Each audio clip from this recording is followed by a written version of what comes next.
Saudara, kekhawatiran akan wabah virus corona membuat warga kota Ambon memburu masker di berbagai apotek. Sayangnya di saat permintaan meningkat, justru stok masker mulai berkurang.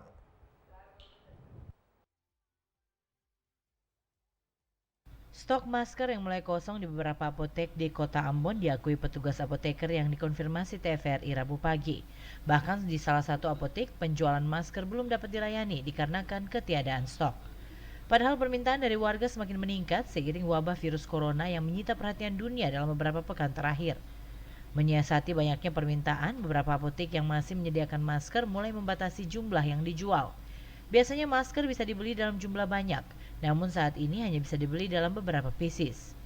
Kebijakan ini diterapkan pemilik apotek agar masyarakat lain bisa terlayani.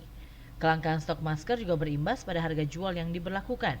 Beberapa bulan sebelumnya, harga masker per pieces dijual di kisaran Rp5.000. Seiring terjadinya kelangkaan, harga jual masker menjadi Rp6.000 per pieces. Sementara untuk harga per box mengalami kenaikan tajam hingga mencapai Rp90.000. Padahal harga normalnya di kisaran Rp35.000 per box. Yasir Tuarita, Samsudin Sanduan melaporkan.